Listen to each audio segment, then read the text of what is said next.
Hi, everybody. Welcome to the Kimberly Cloud Show. I'm your host, Kimberly Cloud. I can get into talking about gut health and music and refugees and all of that, but I like to ease into things before I get started. I made a promise to this young African American, young whippersnapper that should be in the service, but she kind of is as a citizen of the service and as a iPhone, no, not just the iPhone, Apple customer support tech. And they know a lot. They know a lot because my batteries keep dying. When I go outside, my batteries die very quickly, depending on how the light is. And so I felt so bad. I gave Apple a call the first time, and it was kind of a miracle they didn't pick up because I would have wasted more gas in the car. But then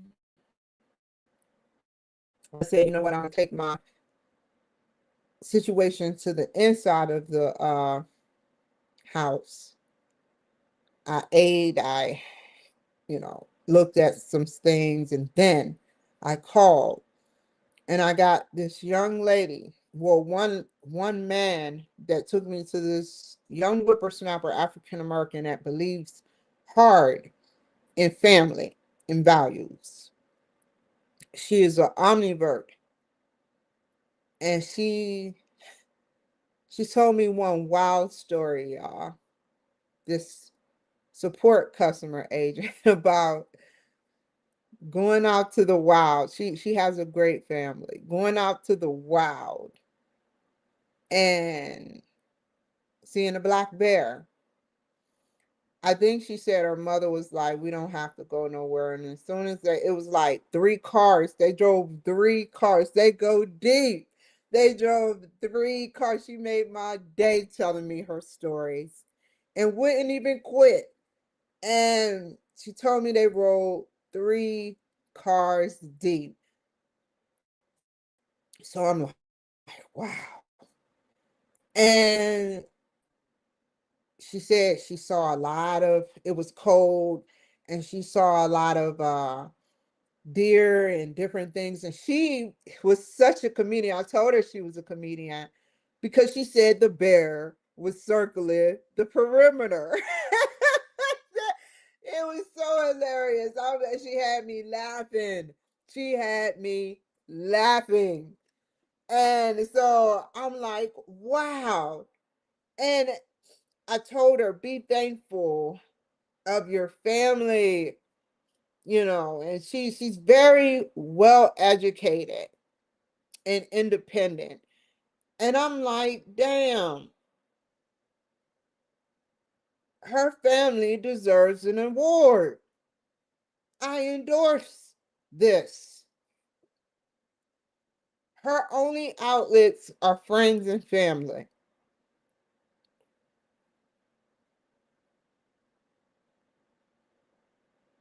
I believe in that.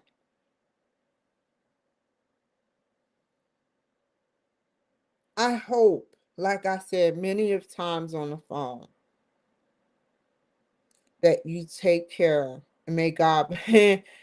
I'm not even finished, man. She said that her grandfather is Dr. Doolittle or her uncle, and he tried to talk to the bear. It's like, I know how to talk to him. I'm just rolling. I'm like, oh my God, I can't believe I'm hearing this. She gave me intel on her family, and she loves them. And I really appreciate her for doing that, being vulnerable with me. So I asked her, I said, I got a show to do because I would have sat up there and stood on the phone. Like, it was 5 minutes of distraction and 95% of signal about her family. If that means anything to y'all.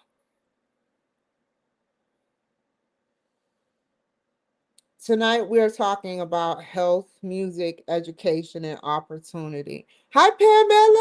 Hi. God bless you, girlfriend. Let's begin with health foods and gut wellness.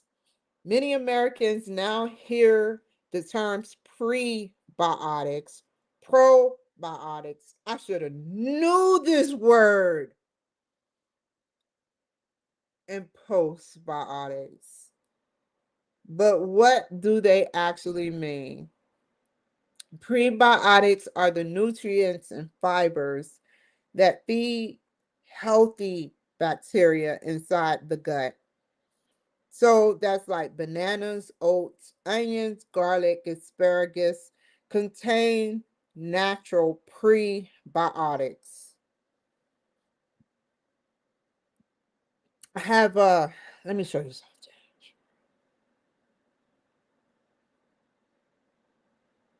Oh, this is probiotics.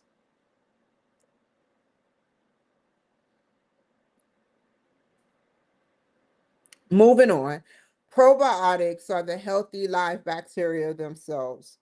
These are commonly found in yogurt.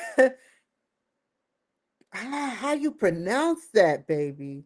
Kefir, kimchi, sauerkraut. I used to eat sauerkraut like crazy. And I don't know what it was, y'all. Man, I used to be addicted. And they say when you addicted to a certain, like excluding fattening foods, because I think everybody becomes addicted every now and then. But if you're addicted to a specific healthy food and you continuously eat it and crave it, it's because you need it. I never liked kimchi, but kimchi is like sauerkraut cousin in fermented foods. Probiotics may help I mean, from a kid, man, if you would have seen the amount of sauerkraut I consumed out of a can, you would be like, you don't, you don't have to live like that no more.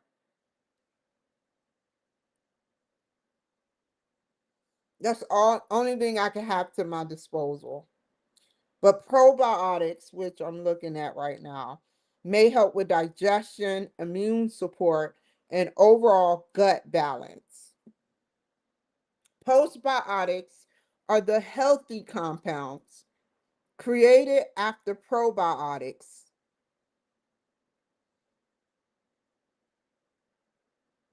and they digest nutrients inside of the body.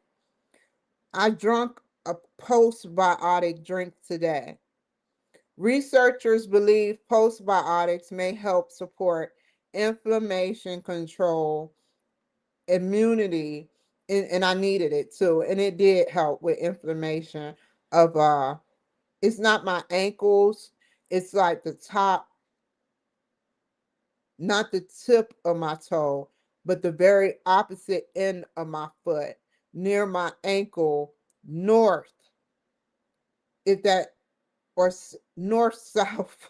I can't even describe it. I don't know what it's a tendon, and it moving around like that when you don't move around like that in a heavily large area of the airport. With bad shoes. I have to get more shoes. I have enough shoes, but I have to get more tennis shoes. It makes your feet hurt. And, I sat there in the shower. I was like, dang, and just let, it hit the hot water hit it's not my ankle, it's the tendon, and I was like, wow. But now it feels better. I will say that. That's why I eat healthy. But I kind of rebound. I mean, I haven't rebound off of a lot of things for decades. But it's something about McDonald's. It's something about McDonald's. You know, I rebound on, Mickey D's. And it's a battle every day for those who have been big, for those who even eat and are skinny and eat bad food. It's a struggle. every day. And you can tell by the way I talk. It's a serious struggle. I joke around with y'all, but I don't like it. The guilt feeling after you ate. And I never eat the whole thing. That's one thing I never do. I never eat the whole thing. Because that's like drinking the poison to the last drop. And I'm not saying that McDonald's is poisoning us. All I'm saying is that with anything except salads, if it's a starch, I never eat the whole thing, if that makes any sense. And then the guilt trip. Why did I eat that? Why did I spend $10 I could have put in gas to sit up there and eat that when I had abundance of food? But I had no meats, for the record. I don't, I restrict myself. I could easily buy smorgasbord and stuff, but I restrict myself purposefully. Only thing that stuff do, how did the chicken become made? You have to possibly deep fry it, and you know, fries deep fried. And that oil is just as addicting as an opiate or fentanyl, which is an opiate, sorry, or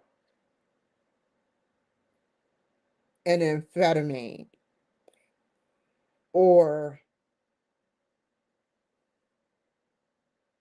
I don't know what that's in that class, right? It's an illicit amphetamine. And, like, seriously, I feel like going back to what I was saying, that it's a struggle, and the oils is just as addicting. And it's like, you say it's not, then why are you at their store every day? Whatever you get in from there is a silent drug, if it makes any sense. Now it's kicking in. Now people are like, okay, okay. And some people are like, shut up. Some people are like, yeah, that is cold blooded. Whatever you're saying, you know, why are you spending your money? Because it's good. It's a good reward system. You eat a burger, you eat a chicken sandwich, and you're happy. It tastes good. You eat you're not going to eat a bag of nails. Some people do, and that you don't have to live like that. But, like, ugh, why are you there? So when people laugh at me and they're skinnier than me, I say to myself, why? Why are you laughing at me? Because I can predict your schedule. And it's not in a way where I'm like, this is for anyone worldwide who just laughed. I can predict that you may do things, certain things, and you eat and go out. You have to go out, right? Probably to Walmart or Trader Joe's or whatever store. It could be any store I don't even know. But what is on your menu?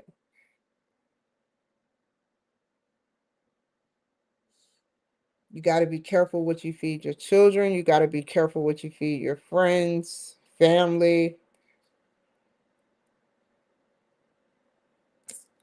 Yeah. So, together, the prebiotics, the postbiotics,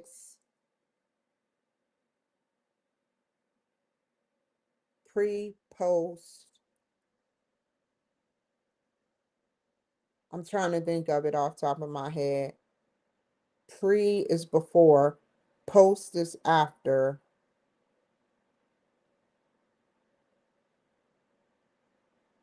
and it's during.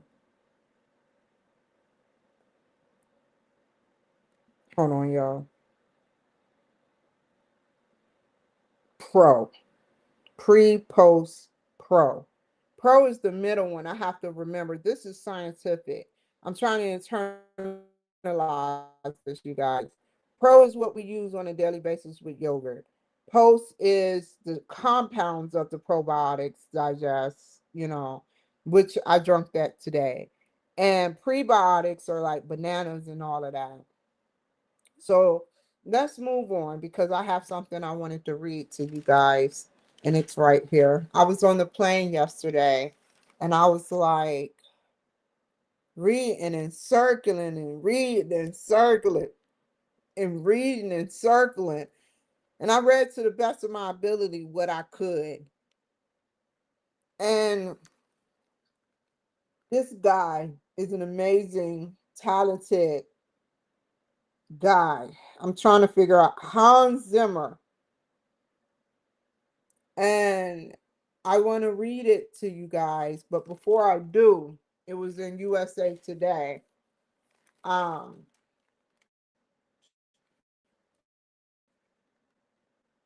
Before I read that, I want to read from script. Okay? So recently, US Today and other outlets highlighted inspiring stories involving refugees and music education.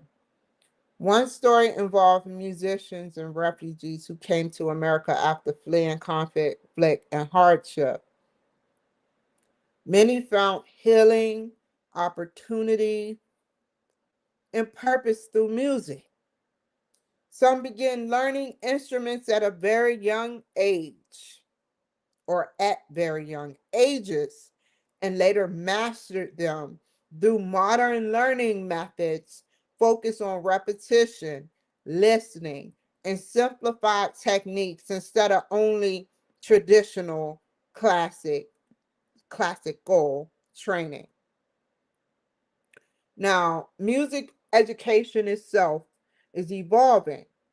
Some modern music schools and training programs are focusing on faster learning models, accessibility, technology, and future financial aid opportunities to help students master piano and other instruments more efficiently. Music can absolutely be learned at home. Many people today learn piano by listening to music they love for free online, like me, practicing basic skills like me. I started out playing with one hand. I've been playing with one hand for 41 years. Now I can play with two, all from YouTube, playing my favorite songs and harmonizing with them. I can't read a sheet of music. I can't read it, but can I harmonize? I can sing. I can partially dance. I didn't grow up dancing. I was limited, but I was limited to what was out there. I would go to Best Buy growing up and just play with one hand because I played the violin, I played the cello. And once they told me that I would have to read music in order to play the cello in middle school, I was like, no, I don't know how to read music. And I sat up there and gave up on music. And then every time we got to go out wherever there was a keyboard, I would play the same melodies I learned in elementary school. And that's how I began. And that's all I played. That's it. Everything that I remember in fourth and fifth and sixth and seventh grade. Then it was a gap, a big gap. I never had a keyboard before. So I was in Seattle and I just said, forget it. And I was going to go back for a violin, but they shut down. I'm like, did they do that to them like that? But like, I bought a keyboard and I took it home and I never played it. I barely even played. And then I started dipping into it. And I still played with one hand. I still play, and people probably was laughing. And I was laughing. I was like, whoa, how do I move this hand? How do I move this hand when this is all I know? It's not perfect. Don't get me wrong. But to do this for 41 years with your right dominant hand, and I don't make Mozart like music. I don't know that. But every song that you have ever heard me play, I can play on that keyboard or harmonize with it. I use the gap keys. They're all the same keys. However, I gap it. I use the melodies that they can't put everything in a song. Some people manage to they do pretty good, but I goes and I uses the parts that they didn't use. I can't play as fast, but I play smart. And to start breaking this hand in is so beautiful to me. And so all you have to do is listen to music for free online. If you want to go further, then watch tutorials and purchase affordable keyboards to practice daily. Even billionaire entrepreneur Mark Cuban has spoken publicly about reconnecting with passions later in life after years focused heavily on business. While there is no strong evidence he professionally trained as a pianist in childhood, he has discussed the importance of hobbies, lifelong learning, and rediscovering personal interests. Whether through health education, culture, music, one thing remains true: people grow when they continue learning. So let's read what I sat up there. This.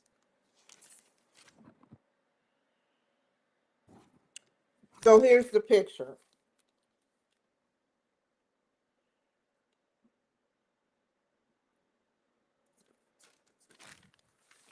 It says music to kids' ears, playing piano for fun. Instead of, it says Payam's music non-traditional approach. Sorry. Okay, let me try to do it like this. Payam's music non-traditional approach with piano students has earned the stamp of approval from Hollywood icons like composer Hans Zimmer, not to mention enthusiastic parents. That's the name of the um place. Okay, more pictures.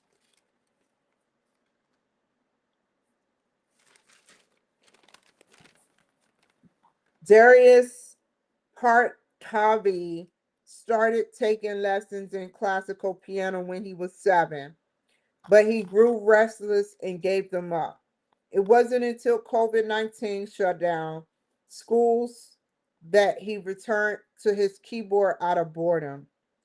He heard about a local teacher, Payam Kaskodi Kaskodi, who was offering lessons out of his home in Bothell, Washington. One session, and Partovi was hooked. He practiced several hours a day without any cajoling. He mastered favorite works such as Jan Tiersen's soundtrack to the French film Amélie. Then he placed in third in a national piano competition. Today he is a 19-year-old freshman at NYU. Student Darius Pavi, Partovi. I don't want to damage names. I'm not used to speaking foreign languages like that. Centered helped spark the growth of Payam music, led by its founder, Payam Kaskhadi, left to national enterprise that is revolutionizing how young people think about piano lessons. Kids want to play. They love music, but teaching them with drills takes all the fun out of it. Make it more exciting. Make it more creative. Hollywood composer Hans Zimmer. Hold on, I'm not finished. I read all of this, and then this is the whole thing right here. You see the circles? I was just circling. Circle. Okay. Where was I ending at? Freshman at NYU who teaches piano and composes his own music for fun. That's crazy. People say they do a lot of stuff for fun, but he composes his own music.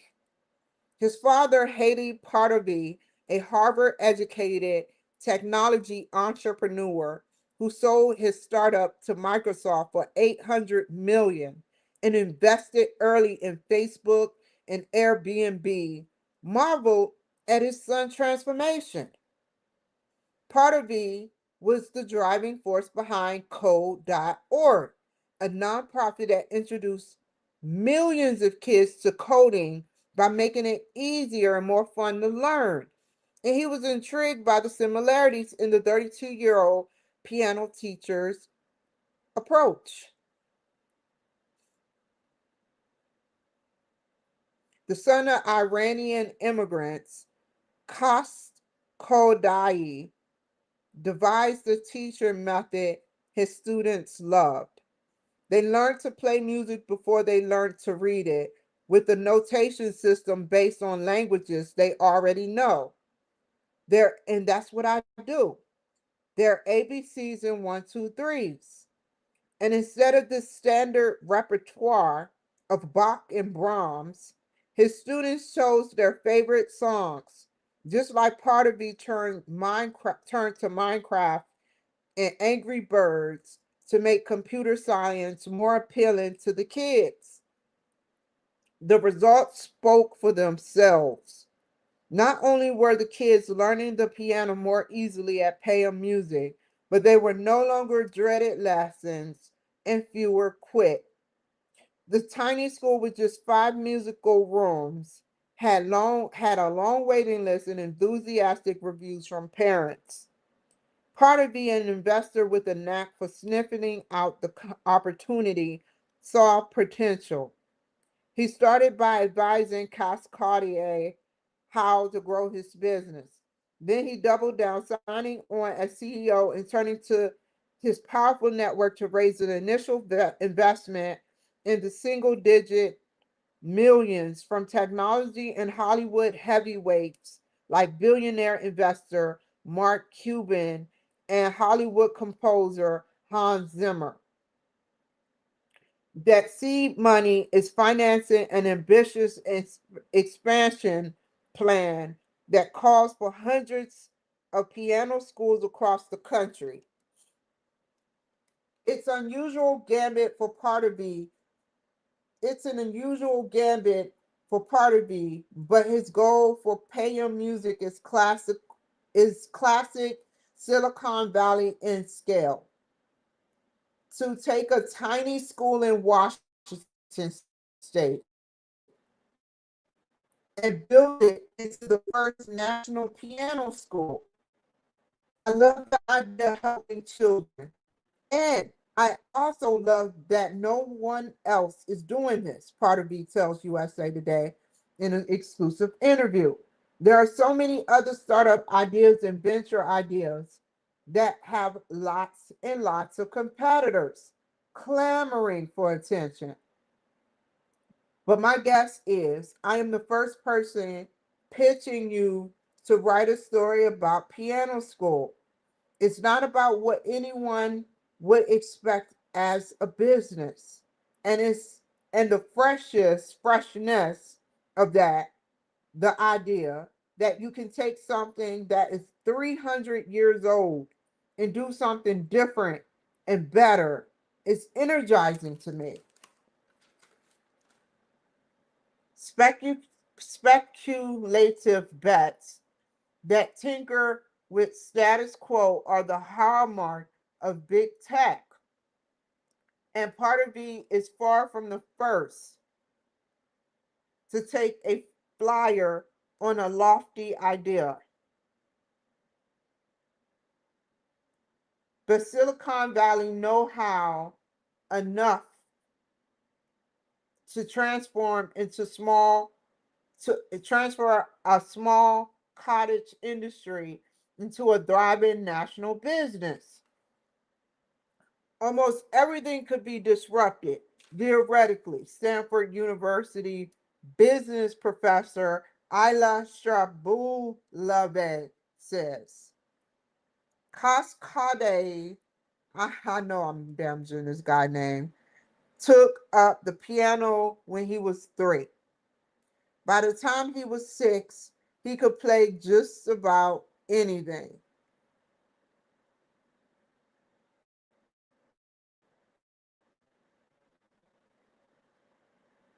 Bear with me for a second.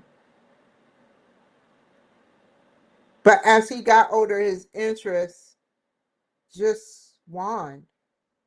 He found his way back to music when he was 11, but on his own terms. Inspired, listen to this. I circled this. Inspired by his Nintendo Game Boy, he taught himself to play the Super Mario Brothers theme, the theme, to the delight of his friends. Soon he was playing songs he heard on the radio or at the movies. It lit a spark, he says. At 16, Kaz Kardai started teaching the piano. But his students were turned off by the same things he was. A repertoire they didn't want to play, sheet music they had a hard time reading, and the tedium of traditional scales. In college, while studying developmental psychology, a professor pointed out during a lecture that infants learn language by hearing it. That's what got him thinking. Music is a language. Why is it not taught that way? Cascade says his alphanumeric notation method met skepticism at first, but ultimately won over students because it freed them from rigid teaching methods and rote memorization while allowing them to speak music before they could read it. Not only did they learn faster, but their enthusiasm and confidence grew along with their fingers' dexterity and auditory skills. It's a point of pride that most of his students can play their favorite song on day one and they keep playing. About 97% of Payam music students continue beyond the first year of lessons, compared with the 15 to 20% of those studying piano using traditional methods, Cascadai says. And he says 96% of Paya music students achieve a diploma in 4 years, 3 times faster than most. 10 years ago, people were like, what is this weird method? And why should we try something new? For hundreds of years, it's been the same way. But this weird method of ABCs and one, two, threes is working. There's there's a wrong way to teach. The methodology won over Zimmer, who organization of composers called Bleeding Fingers is investing in piano music and will some of the program's top students. The son of a classical pianist, he studied with a piano teacher for 2 weeks as a child in Frankfurt and hated it as much as he decided to teach himself instead. I always had music in my head. I learned to play because I wanted to put my music out into the world, he says. Kids want to learn songs that move them. They want to learn to make their own music. After taking up film composing in the early 1980s, Zimmer scored his first Oscar nomination for Rain Man. He took his he took home his first Academy Award for The Lion King and his second for Dune. Though many kids never make it past Debussy's Clair de Lune or Beethoven's Für Elise, Paya music taps into their innate curiosity and creativity, Zimmer says. Young people don't want to do homework. It's just too damn boring. And there are so many better ways to learn, he says. Kids want to play. They love music. But teaching them with drills takes all the fun out of it. Make it more exciting, make it more creative, make it more relevant to today. Music teachers say the concept that children can learn music the way they learn language is nothing new. Payam music or Payam music is also not the only school dreaming up innovative ways to engage the new or the next generation of students. Where Payam music may have cracked the code, motivation, says Samuel McDougall, an assistant psychology professor at Yale and a bluegrass musician who researches how the mind and body work in concert to make music. The school students refer to their piano homework as fun work. I think it's good to try to innovate in all fields, McDougall said. At the end of the day, if it works, it works.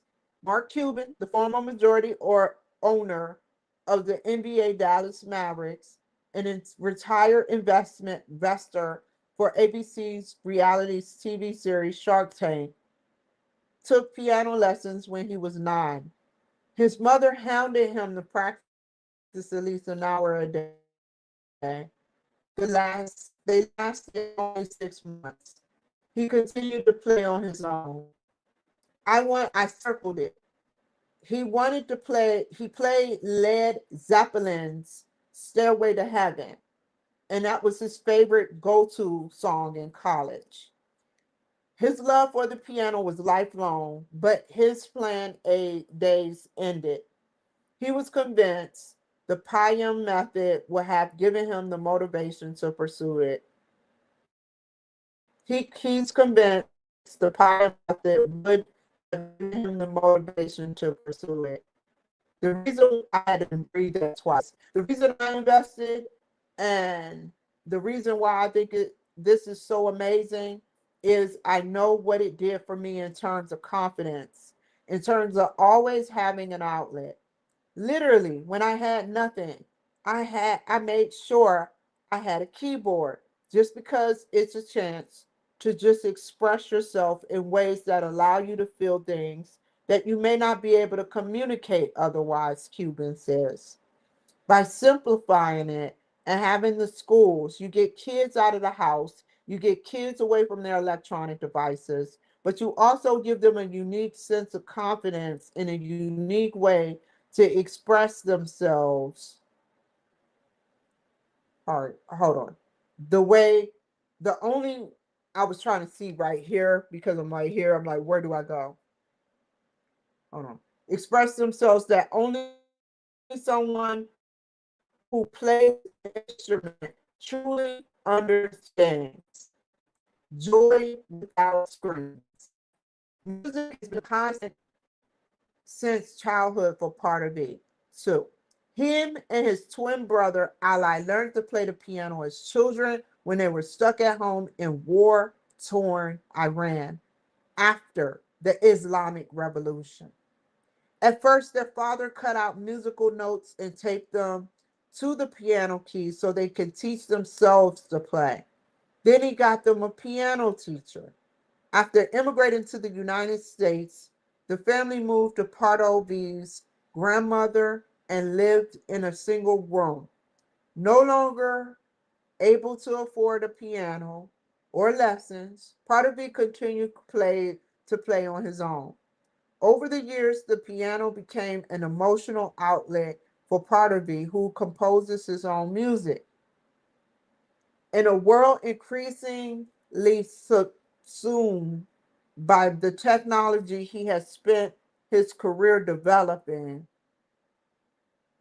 Pardovi wants children to grow up with music the way he did. The more the human race advances in technology, the more we also need to advance in things that make us human in the first place, he says. Just as everyone is getting more into their screens, more into their phones, and more into their keyboards, I think it's important to remind everybody that you also should do the things that bring you joy without any screen involved. Interest in music education still runs strong.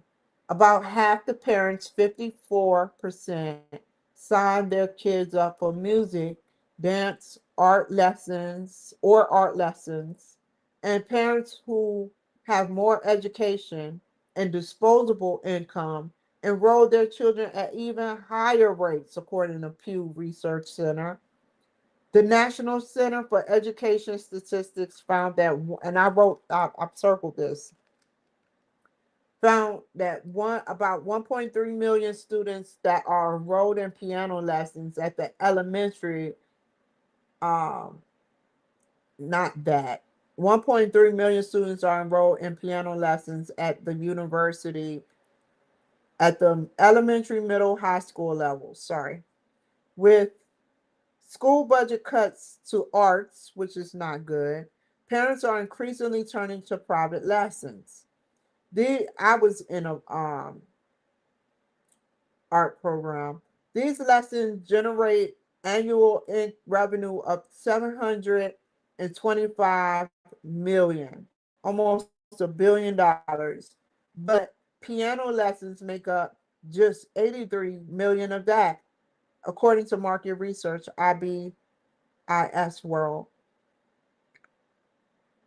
Gabrielle Sealer, a senior analyst with IBIS World, expects growing demand for the piano because of how instrumental it is today, or it is in the creation of music tracks in today's most popular genres, such as hip hop, rap, and electronic dance music. This is an industry where you need new people to be interested in music. That's the main driver of revenue, Cillier said. Piano is your best bet based on what music is popular right now. But technology is rapidly changing how many people study piano, whether through YouTube videos and music apps or increasingly artificial intelligence, he adds. The main issue is going to be, do people want to learn piano by going to a piano teacher, or do they want to watch a video online and pay $0? It it does surprise me that Silicon Valley will be interested in investing in the old method of physical locations to teach lessons. This sounds of a revolution. Prodigy is wagering that many parents want what he did for his son. Already, millions of school-aged kids take in-person piano lessons, not to become the next Carnegie Hall virtuoso, but for lifelong benefits of playing music, from boosting creativity to soothing anxiety and depression. As affordable keyboards and online lessons make piano lessons accessible to more families, Partivy sees potential for the market to grow. He's not drawing a salary and gets almost nothing unless the company achieves a significant level of success, more than 10 times where it is today, he says. So far, Payam Music has 2 schools in Washington, 4 in California, 1 in Great Neck, New York, and 1 in Bethesda, Maryland. It plans more. Lessons cost about $100 for a 50-minute in-person session, $75 for an online session. Those fees vary based on age, level, and location, among other factors. Part of B says Payam Music plans to offer financial aid and scholarships for family that needs them. Some of Payam's music biggest cheerleaders are parents whose children have flourished there.